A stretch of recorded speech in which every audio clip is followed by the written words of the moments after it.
KaraokeBooks. The Adventures of Ferdinand, Count Fathom. Tobias Smollett. Audiobook. Chapter 52. Repairs to the metropolis, and enrolls himself among the sons of Peon. Before this affair could be brought to a proper explanation, the season being almost ended, the ladies departed from Tunbridge, and in a little time Dr. Fathom followed them to London, having previously obtained permission to visit them in that metropolis. He had solicited the same favor of some other families, in which he hoped to take root, though he knew they were pre-engaged to different physicians, and resolving to make his first medical appearance in London with some éclat, he not only purchased an old chariot, which was new painted for the purpose, but likewise hired a footman, whom he clothed in laced livery, in order to distinguish himself from the common run of his brethren. This equipage, though much more expensive than his finances could bear, he found absolutely necessary to give him a chance for employment,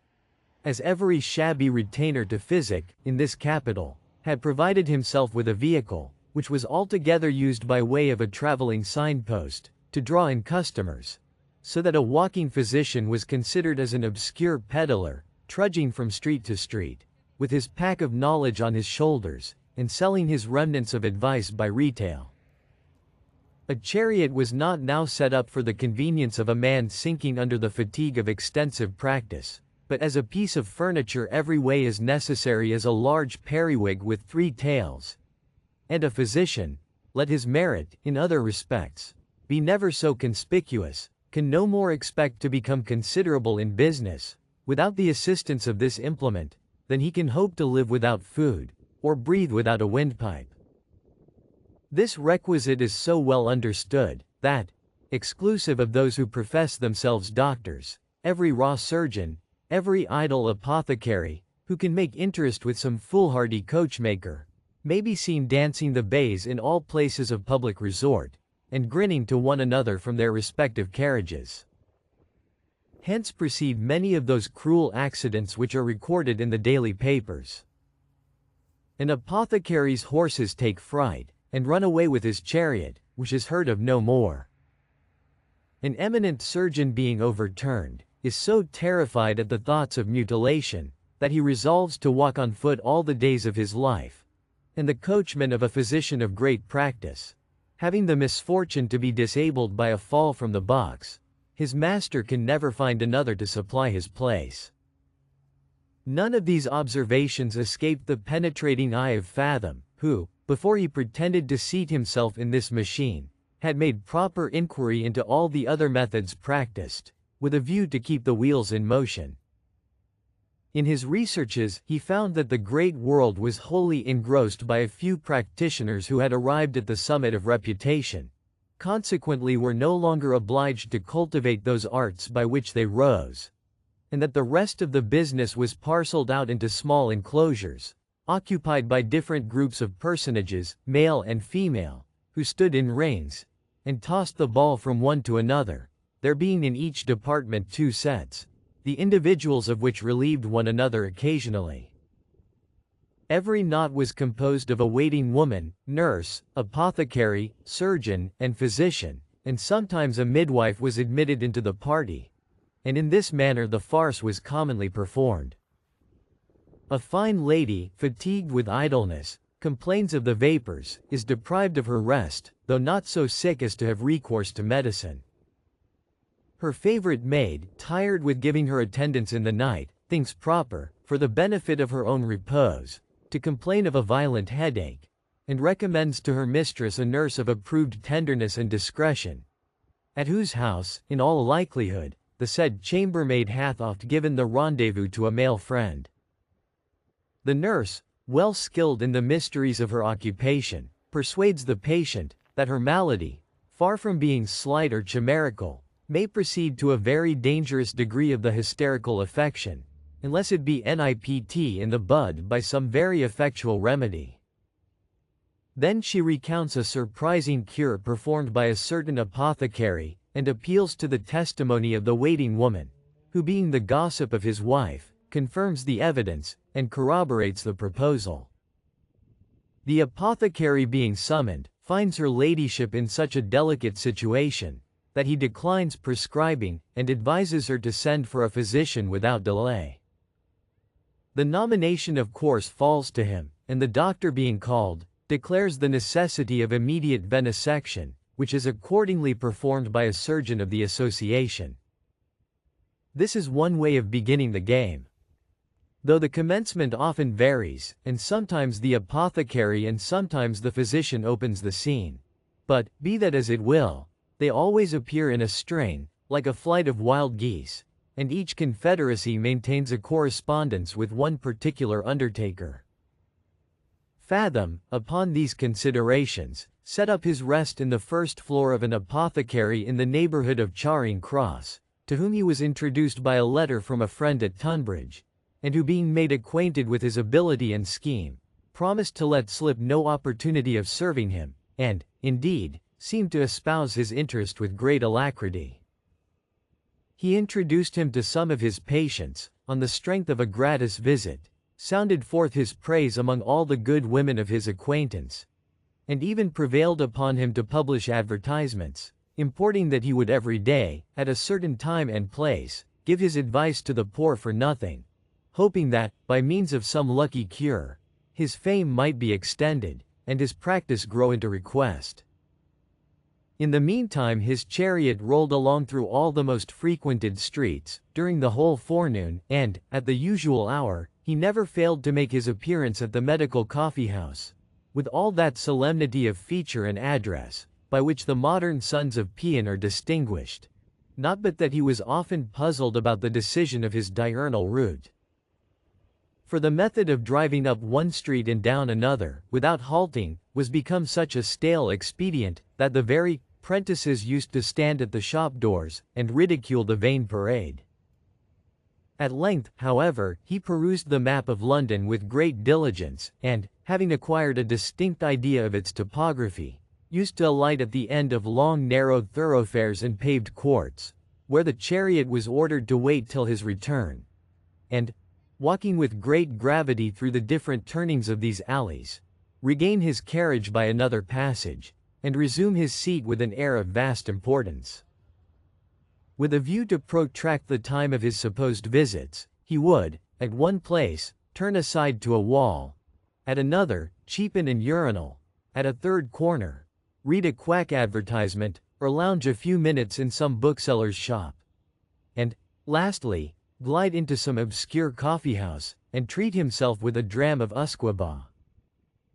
The other means used to force a trade, such as ordering himself to be called from church, alarming the neighborhood with knocking at his door in the night, receiving sudden messages in places of resort,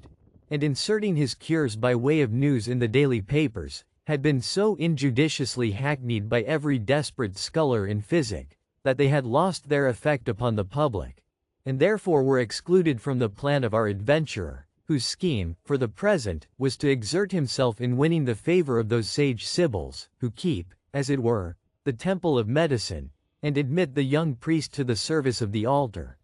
But this he considered as a temporary project only, until he should have acquired interest enough to erect an hospital, lock, or infirmary, by the voluntary subscription of his friends, a scheme which had succeeded to a miracle with many of the profession, who had raised themselves into notice upon the carcasses of the poor. Yet even this branch was already overstocked, insomuch that almost every street was furnished with one of these charitable receptacles, which, instead of diminishing the taxes for the maintenance of the poor, encouraged the vulgar to be idle and dissolute, by opening an asylum to them and their families, from the diseases of poverty and intemperance. For it remains to be proved, that the parish rates are decreased, the bills of mortality lessened, the people more numerous, or the streets less infested with beggars, notwithstanding the immense sums yearly granted by individuals for the relief of the indigent. But, waiving these reflections, Dr. Fathom hoped that his landlord would be a most useful implement for extending his influence, and, for that reason, admitted him into a degree of partnership, after being fully convinced that he was not under articles to any other physician. Nevertheless, he was very much mistaken in reckoning on the importance of his new ally, who was, like himself, a needy adventurer, settled upon credit, and altogether unemployed, except among the very refuse of the people, whom no other person would take the trouble to attend. So that our hero got little else than experience and trouble, excepting a few guineas which he made shift to glean among sojourners, with whom he became occasionally acquainted, or young people, who had been unfortunate in their amours. In the midst of these endeavors, he did not omit his duty to the old gentlewoman, whose daughter he had cured at Tunbridge, and was always received with particular complacency, which, perhaps, he, in some measure, owed to his genteel equipage, that gave credit to every door before which it was seen. Yet, Miss Biddy was as inaccessible as ever, while the mother became more and more warm in her civilities, till at length, after having prepared him with some extraordinary compliments, she gave him to understand that Biddy was no better than a giddy-headed girl, far from being unexceptionable in her moral character, and particularly deficient in duty and gratitude to her, who had been always a tender and indulgent parent. She was therefore determined to punish the young minx for her levity and want of natural affection, by altering her own condition, could she find a worthy and agreeable man, on whom she could bestow her hand and fortune without a blush. The film was instantly removed from Fathom's eyes by this declaration, which she uttered with such a significancy of look, as thrilled to his soul with joyful presage, while he replied, "It would, indeed, be a difficult task to find a man who merited such happiness and honor, but, surely, some there were, who would task their faculties to the uttermost, in manifesting their gratitude, and desire of rendering themselves worthy of such distinction." Though this answer was pronounced in such a manner as gave her to understand he had taken the hint, she would not cheapen her condescension so much as to explain herself further at that juncture, and he was very well contented to woo her on her own terms. Accordingly he began to season his behavior with a spice of gallantry, when he had opportunities of being particular with this new inamorata, and, in proportion to the returns she made, he gradually detached himself from Miss Biddy, by intermitting, and, at last, discontinuing those ardent expressions of love and admiration, which he had made shift to convey in private looks and stolen whispers, during the rancorous inspection of her mother. Such alteration could not long escape the jealous eyes of the young lady, no more than the cause of this alienation, which, in a moment, converted all her love into a reconcilable hate, and filled her whole soul with the most eager desire of vengeance. For she now not only considered him as a mercenary wretch, who had slighted her attractions for the sordid gratifications of avarice, but also as an interloper, who wanted to intercept her fortune, in the odious character of a father-in-law. But, before she could bring her aim to any ripeness of contrivance, her mother, having caught cold at church, was seized with a rheumatic fever, became delirious in less than 3 days, and,